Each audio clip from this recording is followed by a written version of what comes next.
bawal ang kaitong sa langit.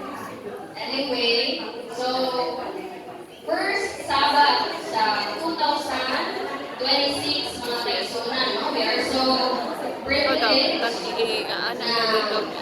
ginagawa mo tayo ngayon sa Ginoo, balay alam ko kung dito tayo ang atong lesson karon nga sa maduhang mga kaisunan. Ako lang siyang i-summarize kay alas 9:47 naman, so ano na lang tayo gamay lang kaayo mga minuto, no? To discuss or to summarize the lesson. Sa dili pa mga kaisunan, naguluhan ang atuang lesson nito, naguluhan kayo persecuted but not forsaken, no? If possible, akong ginagyo na ato ang i-flash ang ato ang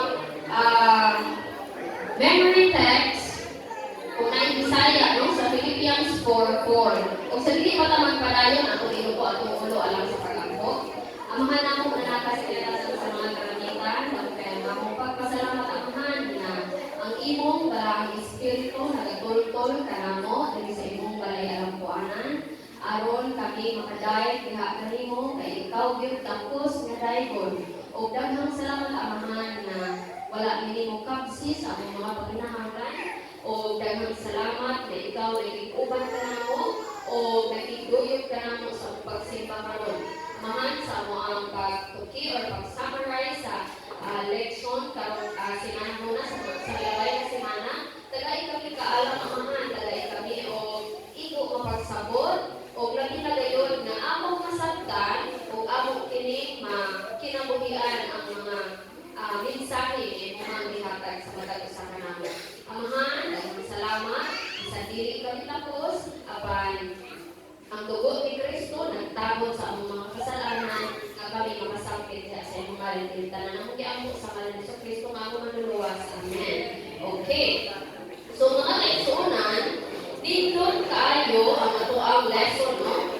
Ang memory text kanang it really summarizes the lesson, no? Ako basahan sa Bisaya mga kaigsuonan, managkalipay kamo sa Ginoo kanunay. Magaingon ako pag-usab, managkalipay kamo, no? So kung ato ning common na pwede siya na memory verse sa mga kabataan, di ba mga kaigsuonan? Common kayo yung memory verse, no? Sa ilang pagdagpo, pagdagpo, sa ilaha. And then, if wala ka kaila kung kinsay nagsuwat diini na libro sa Pilipos mga kaigsuonan, para sa ato encouragement lang yun ni siya na versikulo, no? Rejoice in the Lord always. And again, I will say, nalubat siya. And again, I'll say, rejoice, no? So, managkalipay kamo sa Ginoo kanunay, o sa mga usap, ang magaingon, managkalipay kamo. Karon mga kaigsuonan, mangutanan ko sa inyo ha. Ang kanabang kanunay, na-involve ba diha ang panahon nga gisuwayan ka o gisakit ka? Na-involve ba na diha? Wala. No? Sa marito, pero dapat natay participation, no? So, na-involve ang kanunay or sa English pa, na-involve sa always ang kanang panahon nga gisakit ka or gisulayan ka or dili. Na-involve dili. Na-involve, no? Na-involve kung anong tanawon ang kinabuhi ni Apostol Pablo, kung anong tanawon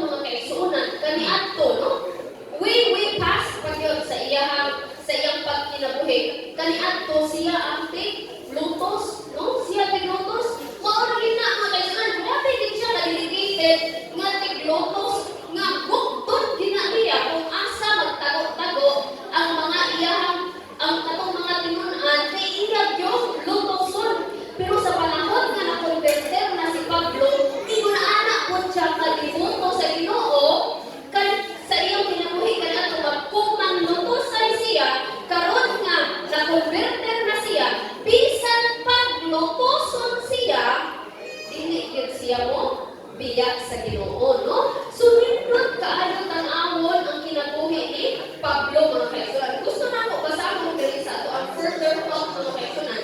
Kay nindot kay ang sinulat ni Sister Ellen White diri sa Youth Instructor, November 9, 1899. Giingon diri.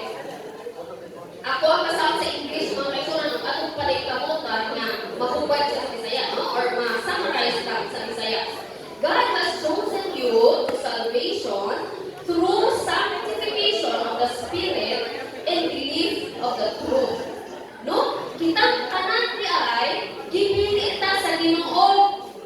Wala lang ta gipili nga aron mo simba lang, wala lang ta gipili nga aron mahimo lang ta Japonesa, wala lang ta gipili nga aron mahimo lang ta elder, no? Gipili kita aron sa unsa gani ang ingon? Gipili ta aron sa kaluwasan yun.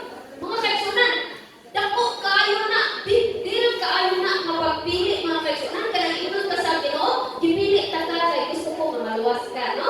Gipili ta kay gusto ko nga magkadto ka sa langit. No? Big deal ko nga, mga kaigsunan, no? It is not a little thing to kanang i-ignore ramit nimo, mga kaigsunan. Pero usahay, kita nga mga tawhanon, no? Kanang naanata sa sulod sa iglesia, pero masuwayan mo kita. Hindi man parehas ka, Pedro nga, ay ni Pablo rather nga, gapos yun siya, o ipriso yun siya, o daghan nga mga attempts nga, kuwaon ang iyahang, or utloon ang iyang kinabuhi, hindi man yun anak na pagsulay mga kaigsunan, pero ano nga po tayo pagsulay sa tuang kinabuhi. Pero, ipahinumdum sa Ginoo sa tuwa, sa sinulat ni Sister Ellen White, nga matag usa ka na to, gipili na niya alang sa kaluwasan. Pero wala na tapos diha. Ingon siya, I have chosen you to salvation through sanctification. Pinaagi sa pagkaputli. No? Mo na yung siya ba sa sanctification? Pagkaputli. Process of pagkaputli, no? So, through sanctification, dahil ang pamaagi sa Ginoo aron ma-sanctify ta sa gibuhat gani nila makuan kaganihang mga kaigsuonan, no? Kanang drama-drama. Kapkapon mo gani, no? Naman ni selective nga diri sa langit.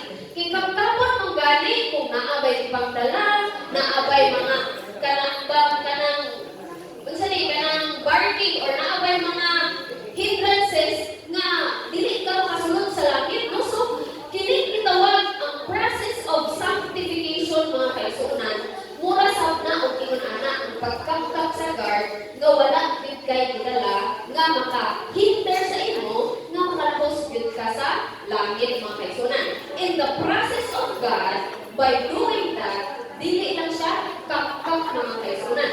Hinlo gyud siya inside out, no? Hinluan gyud ka, mga kaigsuonan.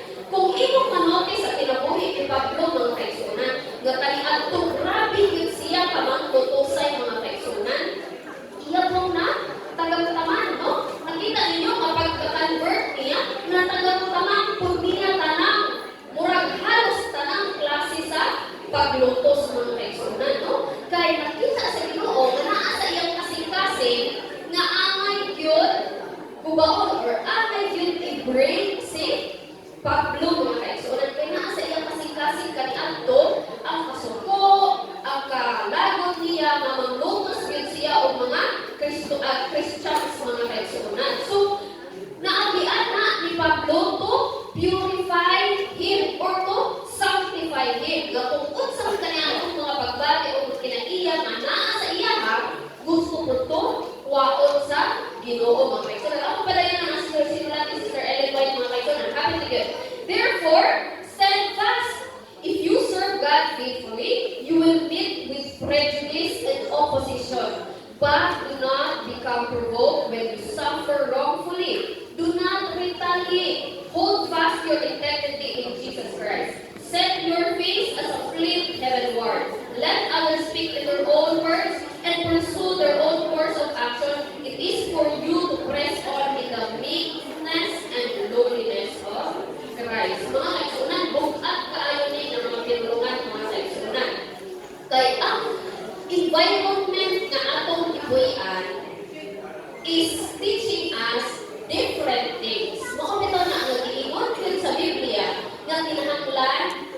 pamilyar kita. Lahi kita sa uban mga kaigsunan. Kay dali na rin kaayo. Easy din kaayo mga kaigsunan nga maligyas. Dahil mo maparihas data sa kalibutan mga kaigsunan. Dali na rin kaayo kay ang tinuluan, ang practices sa atong gipuy-an mao gyud dili man gyud sa kalibutan. Musa mga kaigsunan, lisod kaayo mamubarog, no? Lisod kaayo. Makaingon ka mga kaigsunan bisan sa ako pagkabatan-on mga kaigsunan. Lisod kaayo maingon nga dili lang ko mahigugma sa kwarta. No, lisod kaayo na mga kaigsunan. Lisod kaayo nga og makakupot na ka anang bahati, dili ka mohandom og kalibutanon. Lisod mga kaigsunan, labi na nga kana bang batan-on pagkadagdagan mo kay dreams or dagan kay naghandon sa imong kinabuhi. Lisod pod nga maingon ang Ginoo nga ayaw kamo pagpuyo o pagpundo dinhi sa kalibutan. Nga daghan kay tindog kay gi-offer ang kalibutan. Dayon ang naa sa una dreams lang gyud siya sa langit ba. No maingon na rin nga tindog gyud ang langit pero wala kita wala kita katagaptan, no? Compare mo mga kaigsunan sa kalibutan nga moadto ka sa New Zealand, yung ilang lugar dito, no? Kung naa kay kwarta, makabatong ka og bahati or sakyanan or mga pan, nindot po, no? Nindot. Pero ang Ginoo niingon gyud siya, barog kamo, no? Barog kamo at maulungon kamo. Maong iya gyud ang gi-remind ana mga kaigsunan kay nakahibaw siya nga lisod gyud mo barog diri sa kalibutan. Pero kinahanglan kita nga mo barog mga kaigsunan. Sulayan kita, tinuod yun. I-provoke kita, sulayan kita, sukit-sukiton kita nga. Kana bang masusama kita sa kalibutan ng mga kaigsunan. Pero barog kita mga kaigsunan, no? Dili mga kaigsunan sa last na part.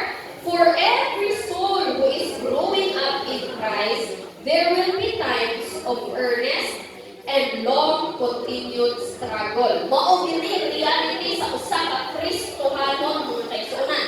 Nga kung maunungon gani ka o nagtubo gani ka diha ka Kristo, na ano'y panahon nga grabe yun nga pagsulay mga kaigsunan, no? Continued struggle yun. For the power of darkness are determined to oppose the way of advance. Mga kaigsunan, kung makita iya nga nagkitsuod ka kang Kristo, sulayon yun ka sa tanan nga bahin sa imong kinabuhi. Kay gusto yun ang kaaway nga dili yun ka makasumahimong suod ka Kristo. Realidad na mga kaigsunan. And the earlier we accept that, the earlier nga masabta nato nga naadila sa saktong adalan.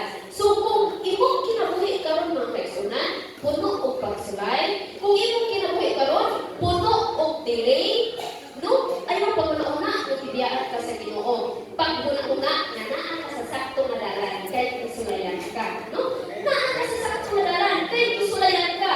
Kay dili limutang ang kaaway nga magkigsuon ka ka Kristo. Naaragid ka sa sakto nga gibarugan mga kaigsunan. Padayon lang yun. Padayon lang yun o barog. Padayon lang simba. Padayon lang ministeryo. Padayon lang pagpagamit sa Ginoo mga kaigsunan. Kay kanang-tanan nga pwede matandog sa yawa, kalibutan ng ranan, no?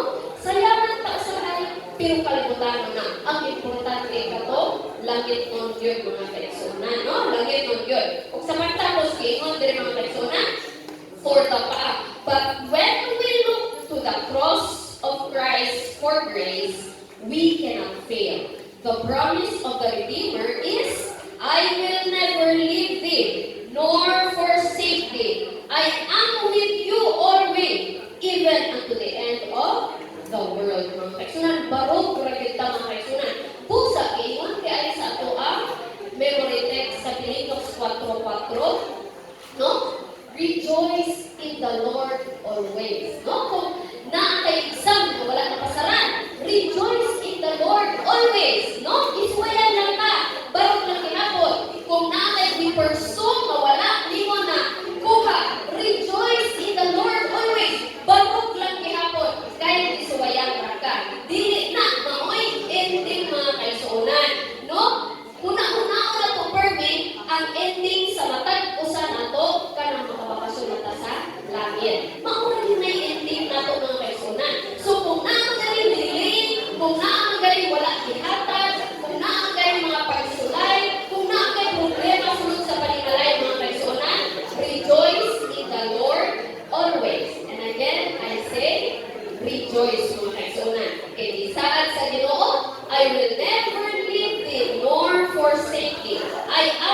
you always, even unto the end of the world. I hope mga kaigsunan na sa mubo na to na summary sa ito ang leksyon karo kamutagon, no? Mahimo ta mga Kristohanong mga maunumon.